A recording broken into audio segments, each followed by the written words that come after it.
ሚኬል አማርቲያን አርቴታ የአርሰናሉ አለቃ አርሰናሎች ምንም አይነት ፍርሃት እንዳላደረባቸው ተናግሯል።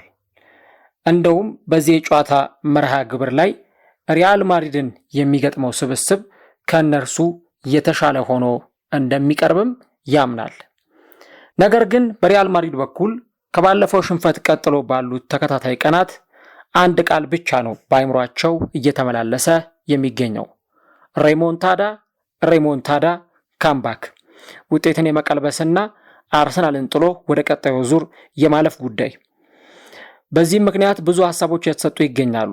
የክለቡ ተጫዋቾች፣ እንዲሁም ደግሞ የክለቡ ፕሬዚዳንት፣ ብዙ ነገሮች፣ እንዲሁም ደግሞ አርሰናሎችን የሚያስፈራሩ የሚመስሉ አይነት ነገሮች ከስፔን ሲወጡ ቆይተዋል።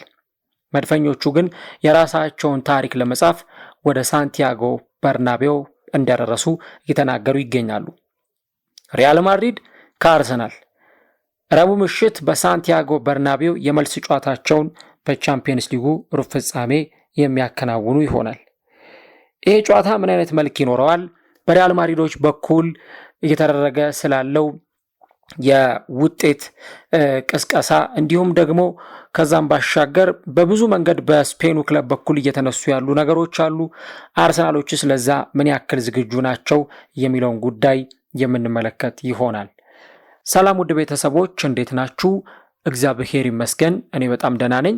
የምትገኙት አራዳ ሜዳ ኦፊሻል ላይ ነው። የአራዳ ሜዳ ኮሜንታተር ተስፋወርቅ ሉልሰገድ ነኝ። እንግዲህ በዚህ የአውሮፓ ቻምፒየንስ ሊግ ጨዋታ ላይ በመጀመሪያው ዙር ጨዋታ አርሰናሎች ካስመዘገቡት ውጤት ጋር ተያይዞ ብዙ ሀሳቦችን ያስነሱ ርዕሰ ጉዳዮች የተፈጠሩ ይገኛሉ። በሪያል ማድሪዶች በኩል እንዲህ ያሉ ነገሮች መነሳት የጀመሩት በጨዋታው ላይ ኤምሬትስ ድረስ ተጉዘው 3-0 ከተሸነፉ በኋላ ቀጥሎ ባሉት ቀናት ነበር። ለሪያል ማድሪድ ይህ ውጤት እንደማይገባ፣ ሪያል ማድሪዶች ምናልባትም ደግሞ በቀጣዩ ጨዋታ ላይ አርሰናልን አሸንፈው እንደሚያልፉ ይህንን ነገር በተደጋጋሚ ስለ ካምባክም ጭምር ሲያነሱ ቆይተዋል። ስለ ካምባክ እንዲህ ያሉ ሀሳቦችን ሲሰጡ ሪያል ማድሪዶች ከሪያል ማድሪድ ሌጀንዶች እንደነ ማርሴሎ ካሉ ሌጀንዶች ሪያል ማድሪድ ውጤቱን ቀልብሶ እንደሚያልፍ ሲነገር፣ በአንጻሩ ግን በአርሰናል በኩል እንደነ ንዋንኮ ካኑ ያሉ ሌጀንዶች ደግሞ አርሰናል በፍጹም ይህ ሲሆን ቆሞ እንደማይመለከት ሀሳቦቻቸውን እየሰጡ ይገኛሉ። እንግዲህ ከጨዋታው አስቀድሞ ሲነገር እንደነበረው በሪያል ማድሪድ ተጫዋቾች በኩል ምናልባት ዛቻ የሚመስል ነገር በሜዳችን እንገናኝ፣ ጠብቁን፣ ካምባክ እናሳያለን የሚሉ አይነት ነገሮች፣ ከዛም ባሻገር የስታዲየሙ ጣራ ተከፋችና የሚከፈትና የሚዘጋ ነው የሳንቲያጎ በርናቤው። በእርግጥ ይህንን ሲያደርጉት የመጀመሪያቸው አይደለም። ከዚህም በፊት ወሳኝ በሚሏቸው ጨዋታዎች ላይ አድርገውት ያውቃሉ። እናም ይህንን የስታዲየም ጣራ በዚህ ጨዋታ ላይ እንደሚዘጓቸው፣ እንዲሁም የሪያል ማድሪድ ደጋፊዎች የአርሰናልን የቡድን አውቶቡስ የሚቀበሉበት መንገድ ምናልባትም የአርሰናልን ተጫዋቾች ሊያስጨንቃቸው እንደሚችል የተለያዩ ሰዎች ሲናገሩ ቆይቷል። ይሄ ከሰሞኑ በሪያል ማድሪድና እንዲሁም በአርሰናል ጨዋታ ዙሪያ ሲናገሩ የነበሩ ጉዳዮች ነበሩ። ሌሎች ነገሮችንም ልናነሳ እንችላለን። ሪያል ማድሪዶች በሳምንቱ መጨረሻ ማለትም ቅዳሜ ጨዋታቸውን አከናውነው ነበር። እሁድ ዕለት ጨዋታቸውን አከናውነው ነበር በአውሮፓ ቻምፒየንስ ሊጉ። ይህንን ጨዋታቸውን ባከናወኑበት ጊዜ በስፔን ላሊጋ በሪያል ማድሪዶች በኩል የነበረው ስሜት ይህንን ውጤት ይዞ የመውጣት ውጤቱን የመቀልበስ እንዲሁም ደግሞ አስፈላጊ የሚባለውን ድል የማስመዝገብ ፍላጎት በተጫዋቾቹና እንዲሁም ደግሞ በአጠቃላይ በማድሪድ ማህበረሰብ ውስጥ ነበር። የሪያል ማድሪድ ነው፣ የዓለማችን ስመጥሩ ክለብ ነው የሚሉ አይነት ሀሳቦች ሲነሱ ቆይተዋል። ከዛም ባሻገር ግን በተለይ የሪያል ማድሪድ ተቀናቃኝ የሚባሉ ክለቦች በየስታዲየሞቻቸው የአርሰናልን መለያ የአርሰናልን ስካርፍ ይዘው በመግባት ለማብሸቅ ሙከራ ሲያደርጉ ነበር። ለምሳሌ ዲፖርቲቮ አላቬዝ ከሪያል ማድሪድ ቅድም በነገርኳችሁ በእሁድ ዕለት ላይ ጨዋታቸውን ሲያከናውኑ የዲፖርቲቮ አላቬዝ ደጋፊዎች የአርሰናልን መለያ ይዘው እንዲሁ ደግሞ የአርሰናልን ስካርፍ ይዘው ሪያል ማድሪዶችን ለማብሻቅ ሙከራ ሲያደርጉ ነበር። እንዲሁም ከዛም ባሻገር የሌሎች ክለብ ደጋፊዎችም ይሄንን ነገር ሲያደርጉ ቆይተዋል። ስለዚህ ለሪያል ማድሪዶች እንዲህ ያለ የመረረ ስሜት ባይሰጣቸው መገረም አይጠበቅብንም። ምክንያቱም ሪያል ማድሪድ እንዲህ ባለው ሁኔታ ከአውሮፓ ቻምፒየንስ ሊግ ሊሰናበት መሆኑ ለደጋፊዎቹና እንዲሁም ደግሞ ለሪያል ማድሪድ ማህበረሰብም የሚዋጥ አይደለም። የክለቡ ፕሬዝዳንት ፍሎረንቲኖ ፔሬዝ አርሰናልን ጥለው ወደ ቀጣዩ ዙር ሬሞንታዳ ወይም ካምባክ ሰርተው የሚያልፉ ከሆነ በአይነቱ ለየት ያለ የቦነስ ሽልማት የጉርሻ ሽልማት ለተጫዋቾቻቸው እንደሚሰጡም ቃል ገብተውላቸዋል። ይሄ ሌላው ተጫዋቾችን የሚያነሳሳ ተጫዋቾችን ለበለጠ ውጤታማነት የሚያተጋ ጉዳይ ነው የሚሉም አልታጡ። ሪያል ማድሪድ ምንም እንኳን በታሪኩ የ3-0 ውጤትን ወይም የ3-0 የካምባክ ውጤት አሳይቶ ባያውቅም ነገር ግን ደግሞ ሌሎች የካምባክ ውጤት ያሳየባቸው ጨዋታዎች ነበሩ በታሪክ የሚታወሱ። የመጀመሪያው ዙር ጨዋታ ተሸንፎ በበርናቦ ያደረጋቸውን ጨዋታዎች በድል የተወጣቸው መርሃ ግብሮች ነበሩ። ለምሳሌ በ1975-76 የውድድር ዘመን በደርቢ ካውንቲ 4-1 ተሸንፈው ከዛ በመቀጠል በመልሱ ጨዋታ 5-1 ያሸነፉበት ጨዋታ የሚዘነጋ አይደለም። እንዲሁም በ1979-80 የውድድር ዘመን በሴልቲክ 2-0 ተሸንፈው ከዛ ግን የመልሱን ጨዋታ ደግሞ 3-0 ያሸነፉበት ጨዋታም እንደዚሁ በሪያል ማድሪድ የቻምፒየንስ ሊግ ታሪክ ከማይዘነጉ የካምባክ ድሎች መካከል አንደኛው ነው። ሌሎች ጨዋታዎችንም በዚሁ መድረክ ማንሳት እንችላለን። በ1984-85 የውድድር ዘመን ኢንተር ሚላን ከሪያል ማድሪድ ሲጫወቱ በመጀመሪያው ዙር ጨዋታ በኢንተር ሚላን 2-0 ተሸንፈው ከዛ በመቀጠል 3-0 ያሸነፉበት ጨዋታ የሚዘነጋ አይደለም። በ1984-85 በአንደርሌክት 3-0 ተሸንፈው በመልሱ ጨዋታ 6-1 ማሸነፍ ችለዋል። እንዲሁ በ2001 በ2002 የውድድር ዘመን በባየር ሚዩኒክ 2-1 ተሸንፈው በመልሱ ሳንቲያጎ በርናቦ ላይ 2-0 ማሸነፍ ችለዋል። እንዲሁም በ2015-16 የውድድር ዘመን ወልፍስበርግ ከሪያል ማድሪድ ሲጫወቱ ወልፍስበርግ 2-0 አሸንፎ ነበር። በመልሱ ጨዋታ 3-0 አሸንፏል። እንደዚሁም በቅርብ ዓመታት ከሚታወሱ ጨዋታዎች መካከል በ2021-22 ማንቸስተር ሲቲ 4-3 አሸነፈ ኢታር ላይ። በመልሱ ጨዋታ ደግሞ ሪያል ማድሪድ 3-1 በሆነ ውጤት አሸንፎ የቀጣዩን ዙር የተቀላቀለበት ጨዋታ የቅርብ ዓመታት ትውስታችን ነው። እንግዲህ እነዚህን ጨዋታዎች ለአብነት የጠቃቀስኩት ለምንድን ነው? ሪያል ማድሪድ ምንም እንኳን የ3-0 ውጤት መቀልበስ አይቻል እንጂ የተለያዩ ጨዋታዎች ላይ ካምባክ እያሳየ ውጤት ይዞ የወጣባቸው ጨዋታዎች ነበሩ። ስለ ሪያል ማድሪድ ካምባክ ከማንሳታችን በፊት ግን በተለይ ስለ ቻምፒየንስ ሊግ የውድድሩ ፎርማት ማንሳት ይጠበቅብናል። በቻምፒየንስ ሊግ ውጤት ቀልብሰው ያለፉ ቡድኖች አሉ፣ እከሌ ብለን የምናነሳቸው ክለቦች። እንደው በዚሁ ዓመት ጨዋታ እንኳን የአስተን ቪላ እና የፔዥን ጨዋታ በጣም በብዙ ትንግርት በጣም በብዙ አስገራሚ ሁኔታ ሰዎች ሲመለከቱት ቆይተዋል። ከዛም በተጨማሪ የሊቨርፑል ያ ውጤት የቀለበሰበት ጨዋታ የሚዘነጋ አይደለም። አንፊልድ ሮድ ላይ 4 ግቦችን አስቆጥሮ ያሸነፈው ጨዋታ፣ ሌሎች ጨዋታዎችንም ልናስታውስ እንችላለን። ስለዚህ ቻምፒየንስ ሊግ በባህሪው የመጀመሪያው ዙር ጨዋታ በተሸናፊነት ያጠናቀቀው ቡድን ሁለተኛው ዙር ጨዋታ ላይ እንዴትም አድርጎ ውጤት ቀልብሶ በቃ ከተቻለ አሸንፎ ወደ ቀጣዩ ዙር የሚያልፍበትን ካልተቻለና የማይሆን ከሆነ ግን ቢያንስ ተፎካክሮ የክብር ተሸናፊ ሆኖ ጨዋታን ለማጠናቀቅ የሚደረጉ ትግሎች ይበዛሉ። ስለዚህ በቻምፒየንስ ሊግ መድረክ እንዲህ ያለውን ነገር ስንመለከት ኖረናል። አሁንም በተመሳሳይ እንደዚህ አይነት ነገሮች የሚጠበቁ ናቸው በቻምፒየንስ ሊግ መድረክ ላይ። ስለዚህ የቻምፒየንስ ሊግ ተፋላሚዎች አንድ የሚያስቡት ነገር በመልሱ ጨዋታ ወደ ተጋጣሚ ቡድን ሜዳ ሲሄዱ በዛ የማሸነፍ ስነልቦና የማሸነፍ ሜንታሊቲ ነው ወደ ሜዳ የሚገቡት። አሁን እዚህ ጋር ለየት የሚለው ምንድነው? ውጤቱን ለመቀልበስ እያሰበ የሚገኘው ሪያል ማድሪድ ነው። ወደ ቀጣዩ ዙር ስለማለፍ እያሰበ የሚገኘው ሪያል ማድሪድ ነው። የመጀመሪያ ዙር ጨዋታውን 3-0 የተሸነፈ ከፍተኛ ብልጫ የተወሰደበት በጨዋታው እንቅስቃሴ በጎሎች የተበለጠ በግብ ሙከራዎች የተበለጠ እንግዲህ ያ ጨዋታ አርሰናል 3-0 ያሸንፍ እንጂ ምናልባትም ቲባው ኮርቷ ባይኖር ኖሮ የሪያል ማድሪዱ ግብ ጠባቂ ያዳናቸው ኳሶች ባይኖሩ ኖሮ በዛ ጨዋታ ላይ ያለምንም ጥርጥር 6 እና 7 ጎል ማስተናገድ የሚችልበት ጨዋታ ነበር። ሆኖም ግን ሪያል ማድሪድ ይህንን ጨዋታ ተሸንፏል። እናም አርሰናልም በየትኛው መንገድ በስነ ልቦና አዳክሞ እንዲሁም ደግሞ ስነ ልቦናቸው ጥሩ እንዳይሆን በማድረግ ጨዋታዎችን ለማሸነፍ የሚደረግ ጥረት ነው። ሪያል ማድሪድ 15 ጊዜ የአውሮፓ ቻምፒየንስ ሊግ ዋንጫን ማሳካት ችሏል። ስለዚህ የቻምፒየንስ ሊግ አለቃ እንዲሁም ደግሞ የቻምፒየንስ ሊግ ማስተር የሆነ ክለብ ነው። ያ ብቻውን በተጋጣሚ ክለቦች ላይ የሚያሳድረው ጫና ቀላል የሚባል አይደለም።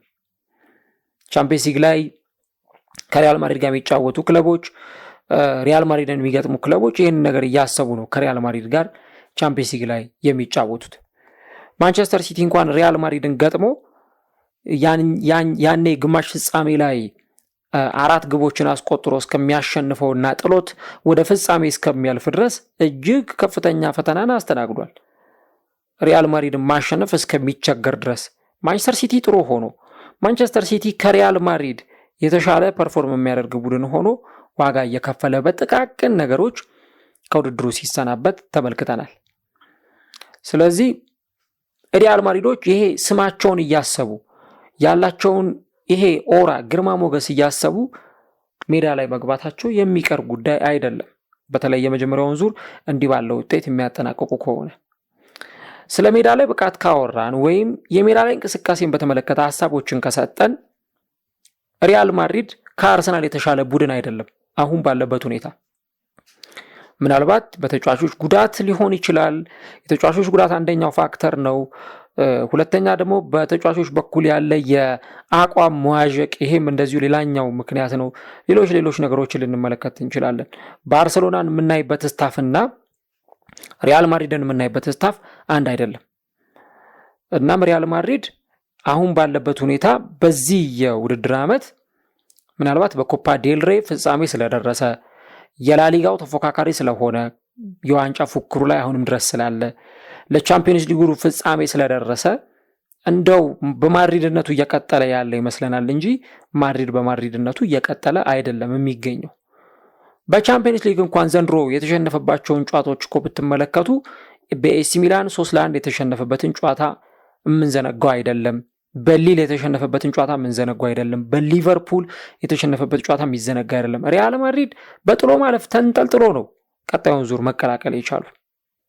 እናም እነዚህን ሂደቶች መመልከት በውድድር ዓመቱ ላይ ሪያል ማድሪድ ስላለው ብቃትና ወቅታዊ አቋም በደንብ በተሻለ መንገድ እንድንረዳ ያደርገናል። እናም ቅድም እንዳልኳችሁ በሜዳ ላይ ብቃት አርሰናል ከሪያል ማድሪድ የተሻለ ቡድን ሆኖ በባለፈው ጨዋታ ላይ ቀርቧል። በዚህኛውም የአውሮፓ ቻምፒየንስ ሊግ መልስ ጨዋታ ላይ ይሄንን ነገር አስቀጥሎ የመግባት እድል አለው። አርሰናል ከ19 ዓመት በፊት ሳንቲያጎ በርናቦ ላይ መጥቶ በቴሪ ዳንኤል ኦንሪ ብቸኛ ግብ አሸንፎ መውጣት ችሏል ያንን የአውሮፓ ቻምፒየንስ ሊግ ጨዋታ። ስለዚህ ሪያል ማድሪዶች ምናልባትም ይሄ ደጋፊዎቻቸውን ከማነቃቃት የአርሰናል ደጋፊዎች ሽብር ውስጥ እንዲወድቁ ከማድረግ እንዲሁም ተጫዋቾቹ ፕሮፐርሊ በተረጋጋ ሁኔታ ስራቸውን እንዳይሰሩ ከማድረግ አንጻር ነው ስራዎችን ለማከናወን ጥረት እያደረጉ የሚገኙት። በእርግጥ ልምምድ ሜዳ ላይ ምንድነው የተነጋገሩት፣ ምንድነው የሰሩት የሚለውን ነገር እንግዲህ ነገ ሜዳ ላይ ሲገቡ ነው ልንመለከት የምንችለው እንጂ አስቀድመን እንዲህ ነው ብለን ከመገመት ባለፈ በእርግጠኝነት ላንናገር እንችላለን። ግን ሁለቱም ደግሞ የየራሳቸው ጌም ፕላን አላቸው። ሪያል ማድሪድ ዘንድሮ ጭራሽ አሰልጣኙን ላሰናብት እያለ እየተወዛገበ ያለበት ጊዜ ላይ ነው። እንደውም እንደ አንዳንዶች ዘገባ ከሆነ ይሄ የቻምፒየንስ ሊግ ጨዋታ እጅግ በጣም ወሳኝ ጨዋታ ነው። ሪያል ማድሪድ በአርሰናል የሚሸነፍ ከሆነ ካርሎ አንቸሎቲ ከሪያል ማድሪድ ጋር ያላቸው እህል ውሃ ያበቃለታል የሚሉ ሪፖርቶችም ሲሰሙ ቆይቷል። በአንጻሩ አርሰናልን የሚያሸንፉ ከሆነ ግን በሪያል ማድሪድ ቤት እንዲቆዩ ማስተማመኛ ካርድ ሊሆናቸው ይችላል የሚሉ ጉዳዮች በስፋትም እየተነሱ ይገኛሉ። እንግዲህ በሪያል ማድሪድ በኩል እንደዚህ አይነቶቹን ነገሮች ካነሳን ያው ቅድም እንዳልኳችሁ በደጋፊዎቹ በኩል እንገናኛለን የሚሉ አይነት ሐሳቦች ሲነሱ ቆይተዋል። ከዛም ባሻገር ሪያል ማድሪድ በዘንድሮ የውድድር ዓመት ምንም እንኳን ጥሩ አቋም ባያሳይም ግን ደግሞ የክለቡ የፉክክር ሚዛን ቻምፒየንስ ሊግ ብቻ በመሆኑ ከፍ ባለ መንፈስ ከፍ ባለ የተፎካካሪነት እይታ ወደ ሜዳ ገብተው ጨዋታቸውን ሊያደርጉ እንደሚችሉም ነው በርካቶች እየተናገሩ የሚገኙት። እንደውም እዛው ስፔን ተነባቢ የሆነውና ለሪያል ማድሪድ ቅርብ እንደሆነ የሚታመነው አስ በጋዜጣ ሽፋኑ ላይ አንድ ርዕስ ይዞ ወጥቷል። እሱም ምንድነው? ሬሞንታዳ እንዳለ እምነት አላቸው የሚል ነው። እናም አነቃቂ ንግግሮችን እያደረጉ ብዙ ነገሮችን እያሉ ነው። እንግዲህ ሉካስ ቫስኬዝ ውጤቶችን ቀይሮ ቀልብሶ ማለፍ የሚችለው ሪያል ማድሪድ ብቻ ነው የሚል አስተያየትን ሲሰጥም እንደነበር የምናስታውሰው ነውና እንደዚህ አይነት ነገሮችን እንግዲህ በዚህ ክለብ ውስጥ እየተመለከትን ነው የምንገኘው። ከሪያል ማድሪድ ጋር ተያይዞ እንግዲህ የክለቡ ደጋፊዎች የተለያዩ ነገሮችን ሊያደርጉ ይችላሉ። ሜዳ ላይ ደጋፊዎቹ በሚያደርጓቸው ነገሮች፣ አውቶቡሱ በሚደረግለት አቀባበል፣ ምናልባት ተቀጣጣይ ነገሮችን በስታዲየም ዙሪያ ይዘው ሊገቡ ይችላሉ። እናም በጣም ብዙ ነገሮችን እንግዲህ አድርገው እንዲህ ያለውን ነገር ሜዳ ላይ ይዘው ሊገቡ ይችላሉ። ሌላኛው አጠያያቂው ነገር ግን ምንድነው? አርሰናሎች ስለዚህ ምን አይነት አጸፋዊ ምላሽ ይሰጣሉ? ይህንን ጉዳይ በተመለከተ ምን አይነት የተሻለ ነገር አድርገው ሜዳ ላይ ሊገቡ ይችላሉ የሚለው ነው ትልቁ ጥያቄ። ምናልባት ተጋጣሚው ሪያል ማድሪድ ስለሆነ ነው እንጂ ሌላ ክለብ ቢሆን ኖሮ 3-0 አሸንፎ የወጣው አርሰናል በቃ የሆነ ፐርሰንት ስራውን ጨርሶ ነው የመጣው ብለን ልንናገር እንችል ነበር። ነገር ግን ደግሞ ተጋጣሚው ሪያል ማድሪድ ስለሆነና የሚገጥመው የ15 ጊዜ የቻምፒየንስ ሊግ አሸናፊውን ክለብ ስለሆነ አርሰናል ሙሉ በሙሉ ስራውን ጨርሷል ብለን እንዳንናገር ያደርገናል እንጂ 3-0 የመጀመሪያውን ጨዋታ አሸንፎ መምጣት ለክለቦች በሆነ ፐርሰንት ማስተማመኛ የሚሰጣቸው ነገር ነው። በሁለተኛው ጨዋታ ላይ ከሚጠቀሙት የጌም ፕላን አንጻር ውጤት ይዞ የሚወጡበት እድል ሰፊ ሊሆን ይችላል። እንግዲህ የሰሞኑ የሪያል ማድሪድ ወከባ በደጋፊዎች በኩል ሲነሳ የነበረው ነገር፣ ተጫዋቾች የሚናገሩት፣ የክለቡ ፕሬዝዳንት የሚናገሩትን ነገር ስትመለከቱ ሚኬል አርቴታ ምን አይነት ምላሽ አለው ለዚህ ጉዳይ የሚለው ነገር በጣም ሲጠበቅ ነበር። ምን ሊናገር ይችላል ወይ ምን ሊያወራ ይችላል የሚለው በጣም ሲጠበቅ የነበረው ጉዳይ ነበር። እንግዲህ በእኛ አቆጣጠር ወደ ምሽት 2 ሰዓት አካባቢ ነው የጋዜጣዊ መግለጫ የሰጡት ከአርሰናሉ ግብ ጠባቂ ዳቪድ ራያ ጋር። ያው ራያ ስፔናዊም ነው፣ ስለዚህ የጋዜጣዊ መግለጫ ሰጥተው ነበር። እናም ተናግሯል ሚኬል አርቴታ በተለይ ስለ ሰሞኑም ጉዳይ እንዲሁም ደግሞ ይህንን የካምባክ ጉዳይን በተመለከተ እሱ ተናግሯል። ይህንን ነገር አከብራለሁ፣ እነሱ በውድድሩ ላይ ለአመታት የገነቡት ነገር ነው እና ይሄ የታሪካቸው አንዱ አካል ነው ብሏል። የሆነ ጨዋታ ላይ ተሸንፎ ከዛ በኋላ ውጤት ቀልብሶ ማለፍ፣ የሆነ ጨዋታ ላይ ውጤት አጥቶ ከዛ በኋላ ያንን ውጤት የግላቸው ማድረግ፣ እንዲሁም ደግሞ ቻምፒየንስ ሊግ ውድድር በራሱ የነሱ ስለሆነ ሚኬል አርቴታ በአስተያየቱ ይሄ የታሪካቸው አንድ አካል ነው የሚል አስተያየት ሰጥቷል። ነገር ግን አለ ሚኬል አርቴታ ሲናገር ይሄ ውድድር ነው፣ እናም በነገው ወይም ደግሞ ረቡዕ ምሽት በሚደረገው ጨዋታ ላይ ምን ማድረግ እንዳለብን እናውቃለን፣ እናም ጨዋታውን ለማሸነፍ ነው ወደ ሜዳ የምንገባው የሚል አስተያየት ሰጥቷል። ከዛም ባሻገር የነሱ አስተሳሰብ፣ ማይንድ ሴታቸው፣ ዝግጅታቸው፣ ሐሳባቸው ሁሉ ከሪያል ማድሪድ የተለየ እንደሆነም ሚኬል አርቴታ በአስተያየቱ ተናግሯል። ትልቁ ለአርሰናል ወሳኝ የሚባለው ነገር በተለይ እንዲህ ባለው ጨዋታ ላይ ሜንታሊቲን ጠንካራ አድርጎ መቅረብ፣ በስነ ልቦና ረገድ ከፍተኛ ዝግጅት አድርጎ ወደ ሜዳ መግባት አርሰናልን በዚህ ጨዋታ ላይ ሪያል ማድሪድን አሸንፎ እንዲያልፍ ወደ ቀጣዩ ዙር እንዲያልፍ ትልቅ እድልን ይሰጠዋል። እንግዲህ ፓርቴና ቤን ዋይት ከስብስቡ ጋር አብረው ተጉዘዋል። ጆርጊኖ ከዚህ ስብስብ ጋር አይደለም። በእርግጥ ያ በተለይ የሁለቱ ተጫዋቾች የፓርቴና የዋይት መኖር ለሚኬል አርቴታ በጣም ትልቅ ዜና ነው። እናም ከነሱ ተሽለን እንገኛለን የሚለው የሚኬል አርቴታ አስተያየት። ከዛም ባሻገር እኔ ሜዳ ላይ ነው ማውራት የምፈልገው፣ ሜዳ ላይ ነው መናገር የምፈልገው፣ ከዛ ፊት ግን ምንም ማውራት አልፈልግም የሚል አስተያየት ሰጥቷል። ዝምታን ነው የምመርጠው የሚል አስተያየት ነው የሰጠው። እንደውም በጣም አስገራሚ የነበረው ነገር ኦል ኦር ነቲንግ ላይ ታስታውሳላችሁ፣ አርሰናል ከሊቨርፑል ሲጫወት እዛ ዶክመንተሪ ላይ ከጨዋታው አስቀድመው ዊል ኔቨር ዎክ አሎን በሚለው ህብረ ዜማ በስፒከር ከፍቶ ልምምድ ሲያሰራቸው ነበር ተጫዋቾቹንና ሚኬል አርቴታም ስለዚህ ጉዳይ ጥያቄ ቀርቦለት ነበረ። ስለዚህ የማድሪድ ጨዋታ ያደረግከው ነገር አለ ወይ በተለይ እንደዚህ በስፒከር ህብረ ዜማ ከመክፈት አንጻር ተብሎ ሲጠየቅ እኔ ምንም አላደረግኩም ብሎ ነው የተናገረው። ዴክላን ራይስም እንደዚሁ የቅጣት ምት ልምምዶችን ሲያደርግ ነበረ። ያንን እንዲያደርግ አድርገኗል ብሏል ሚኬል አርቴታ። እናም ወደዚህ የመጣ ነው ጨዋታውን ለማሸነፍ ነው የሚለውን ነገር ነው ሚኬል አርቴታ እንግዲህ ከጋዜጠኞች ጋር በነበረው ቆይታ ማድረግ የቻለው። እንግዲህ ዳቪድ ራያም ቢሆን ከሚኬል አርቴታ የተለየ ሀሳብ አይደለም የሰጠው። እኛ እዚህ የመጣ ነው የራሳችንን ታሪክ ለመጻፍና ጨዋታውን ለማሸነፍ ነው፣ ጠቃሚው ነገር እሱ ነው ብሏል። እንግዲህ አርሰናል በቻምፒየንስ ሊግ የራሱን ታሪክ ጽፎ አርሰናል ወደ ግማሽ ፍጻሜ ካለፈ ረጅም ዓመታት ተቆጥሯል በአውሮፓ ቻምፒየንስ ሊግ። ያ ባለፈው በነገርኳችሁ ጨዋታ አርሰናል ከሪያል ማድሪድ ከማንቸስተር ዩናይትድ ሲጫወት የወደቀበት የግማሽ ፍጻሜ ጨዋታ የመጨረሻው አርሰናል ለግማሽ ፍጻሜ የደረሰበት ጨዋታ ነበር። እንግዲህ ያ ታሪክ ከሆነ ረጅም ዓመታት ከ10 ምናምን ዓመታት በላይ ተቆጥሯል።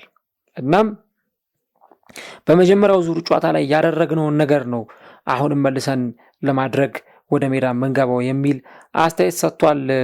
እንግዲህ ዳቪድ ራያ አርሰናል 2 ከዛ በላይ ወይም ከ2 በላይ ግቦች ከተቆጠሩበት ከ400 በላይ ቀናት ተቆጥረዋል። በዛ ላይ ደግሞ በጣም ጠንካራ የሚባል የተከላካይ መስመር ያለው ስብስብ ነው። ስለዚህ መድፈኞቹ ወደ ቀጣዩ ዙር ለማለፍ በስነ ልቦና ረገድ እንዲሁም በሜዳ ላይ እንቅስቃሴ የተሻሉ ሆነው መቅረብና ያንን ደግሞ ጨዋታው ማኔጅ ማድረግ የበለጠ አስፈላጊ ነው። በተለይ በጨዋታው የመጀመሪያዎቹ ጥቂት ደቂቃዎች 25 እና 30 ደቂቃዎች አካባቢ ግቦች እንዳይቆጠርባቸው የበለጠ ተጠንቅቀው መጫወት፣ ግቦችን ላለማስተናገድ በተሻለ ጥንቃቄ መጫወት አስፈላጊ ይሆናል። እንግዲህ በዚህ የአውሮፓ ቻምፒየንስ ሊግ የሩብ ፍጻሜ ጨዋታዎች ላይ የተከናወኑ ጨዋታዎችን እየተመለከትን ነው የምንገኘው።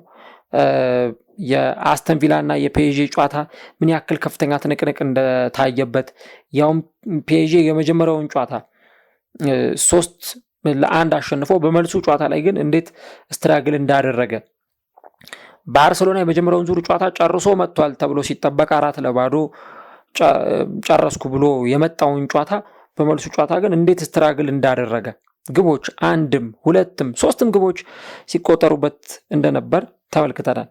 እንግዲህ በአንድ ተጫዋች ሃትሪክ የተሰራበትም ምሽት እንደነበር አይተናል። ስለዚህ እነዚህን ነገሮች ከግምት ውስጥ ስናስገባ በአርሰናልም በኩል ከሪያል ማድሪድ ጋር በሚደረገው ጨዋታ ላይ የበለጠ ጥንቃቄ ያስፈልጋል። ያውም የሚጫወተው ከፍተኛ ድባብ አለው ተብሎ በሚታሰበው ሳንቲያጎ በርናቦ ላይ ነው።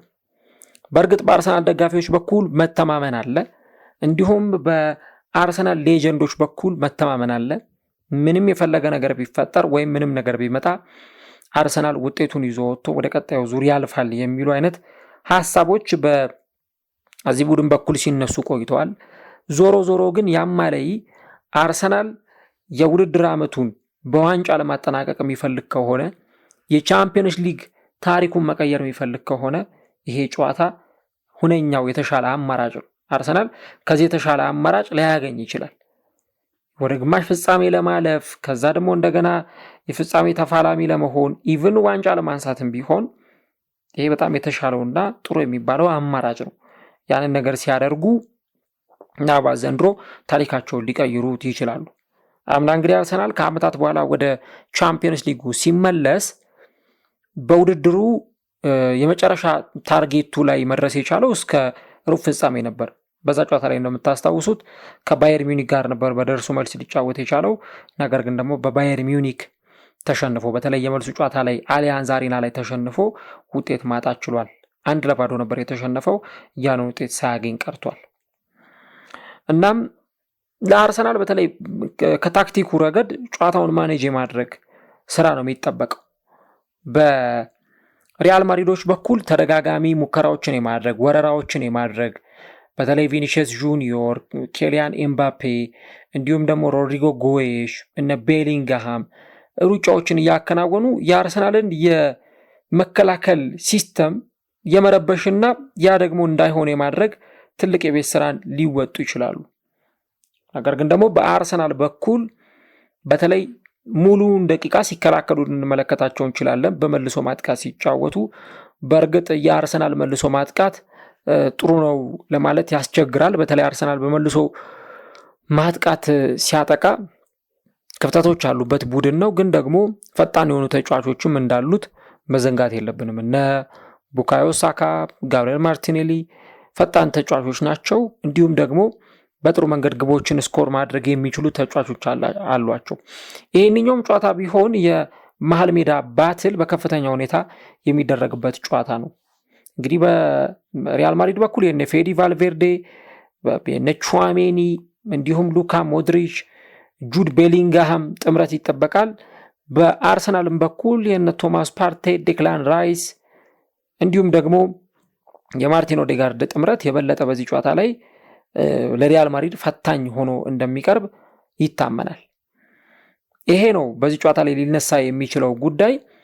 የመሃል ሜዳውን በተሻለ መንገድ ማኔጅ ማድረግ የሚችል ቡድን እንዲሁም ደግሞ በመከላከል ረገድ ጥሩ መንቀሳቀስ የሚችል ቡድን ጨዋታውን አሸንፎ መውጣት የሚችል ቡድን ነው። አርሰናል የ3 ጎል አድቫንቴጅ ያለው ጨዋታውን በተሻለ መንገድ ማኔጅ ማድረግ ይችላል። ቀድሞ ግብ ካላስተናገደ በመጀመሪያዎቹ 25-30 ደቂቃዎች ላይ ግብ ካላስተናገደ በተሻለ መንገድ መጫወት ይችላል። ኢቭን በካውንተር አታክ አንድ ግብ ካስቆጠረ ጨዋታውን መግደል የሚችልበት ዙሩን ማክረር የሚችልበትን እድል ይፈጥራል። አንዳንዴ መከላከል ብቻም ሳይሆን ወይም ደግሞ ኳሱን ሆልድ አድርጎ ማቆየት ብቻም ሳይሆን አንድ የተሻለ የግብ ማስቆጠር ሙከራ አድርጎ ያችን ወደ ግብነት መቀየር ለሪያል ማድሪዶች ስራውን የበለጠ አዳጋች እንዲሆንባቸው ተራራ የመግፋት ያክል እንዲከብድባቸው የማድረግ አቅሙ በጣም ከፍተኛ ነው። ያንን ሲታሰብ በዛ ላይ አርሰናል ልክ እንደባለፈው ጨዋታ በቅጣት ምት ግቦችን ሲያስቆጠር ልናየው እንችላለን። ከማዕዘን ምት ከቆሙ ኳሶች ግቦችን ሲያስቆጠር ልናየው እንችላለን። በጣም ብዙ አድቫንቴጆች የተሻሉ የሚባሉ ብዙ አማራጮች ያሉት ቡድን ነው። ያንን ማድረግ ከቻለ ደግሞ ጨዋታው ላይ ለሪያል ማድሪድ የበለጠ ነገሮችን ፈታኝ ማድረግ ይችላል።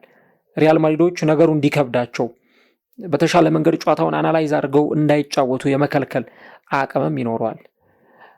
ይህንን ጉዳይ ነው ማሰብ የሚያስፈልገው። እንግዲህ ማርቲን ኦዴጋርድ የቀድሞ ክለቡን ነው የሚገጥመው በዚህ ጨዋታ ላይ ቀድሞ የተጫወተበትን ነገር ግን ደግሞ እንደማይፈለግ ተነግሮት የተገፋበትን ቤት ሪያል ማድሪድን ነው ረቡዕ ምሽት ላይ መልሶ የሚገጥመው። እናም ለዚህ ተጫዋች ትልቅ የሚባል የጨዋታ መርሃ ግብር ይሆናል። ምናልባትም ደግሞ የዚህ ተጫዋች የግብ ዕድል ፈጠራዎች የተሻሉ የሚባሉ እንቅስቃሴዎች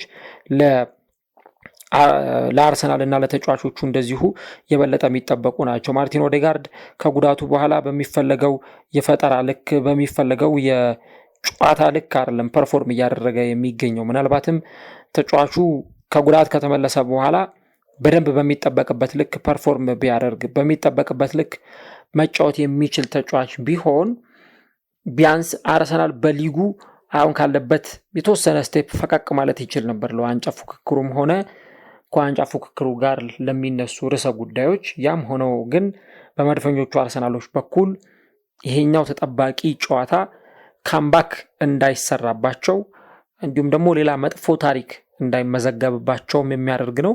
ለአርሰናሎች ግን የማሸነፍ ዕድሉ በጣም ከፍተኛ ነው ከወቅታዊ ብቃት አንጻር እንዲሁም ደግሞ ጥሩ የመከላከል መዋቅር ያለው ክለብ ስለሆነ ሳሊባ፣ ጃኮብ ኪቪዮር እንዲሁም ቲምበር፣ ሉዊስ ስኬሊ ጥሩ የመከላከል ጥምረት እንዳላቸው ይታወቃል። ግን ስለ ካምባክ ደግሞ ስናነሳ በካምባክ ጉዳይ ላይ ብዙ ነገሮችን ማንሳት ይቻላል።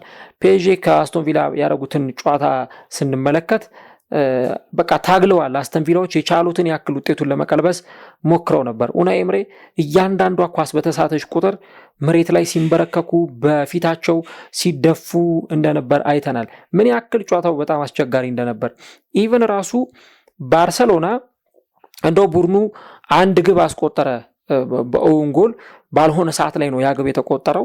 ያ የበለጠ ለቦሩሲያ ዶርትመንድ ተስፋ አስቆራጭ ሆነ እንጂ ቦሩሲያ ዶርትመንድ እየመጣ የነበረበት ግስጋሴ በራሱ እጅግ በጣም የሚያስገርም ነበርና ዞሮ ዞሮ በእነዚህ ካምባክ ጨዋታዎች ላይ እንዲህ ያሉትን ነገሮች ልንመለከት እንችላለን። ባየር ሚዩኒክ ከኢንተር ሚላን በአንድ የግብ ልዩነት የተጠናቀቀ ጨዋታ ነው። እንደዚሁ ደግሞ ሌላኛው ተጠባቂው ጨዋታ ምሽት ላይ ይከናወናል። ለአርሰናል ደጋፊዎችና ለእግር ኳስ ተከታታዮች የማቀርበው አንድ ጥያቄ ማን ይህንን ጨዋታ ሊያሸንፍ ይችላል? አርሰናል ወይስ ሪያል ማድሪድ? ሪያል ማድሪድ እንደሚፎክሩትና እንደዛቻቸው ውጤቱን ቀልብሰው ያልፋሉ ወይስ ደግሞ መድፈኞቹ አርሰናሎች ውጤቱን አስጠብቀው ወይም በተጨማሪ ድል ቀጣዩን ዙር ይቀላቀላሉ? ሀሳቦቻችሁን በኮሜንት መስጫው ላይ እንድታጋሩን እንጋብዛለን። ሰብስክራይብ ያላደረጋችሁ ቤተሰቦች ሰብስክራይብ በማድረግና የደወል ምልክቷን በመጫን ይህንን ፕሮግራም እንድትከታተሉ እንጋብዛለን። ሳንቲያጎ በርናቤው እጅግ በደማቁ ምሽት ከፍተኛ ፉክክር ያስተናግዳል ተብሎ ይጠበቃል። ምሽት 4 ሰዓት አይኖች ሁሉ ወደ ስፔን ሳንቲያጎ በርናቦ የሚያማትሩ ይሆናል ማለት ነው።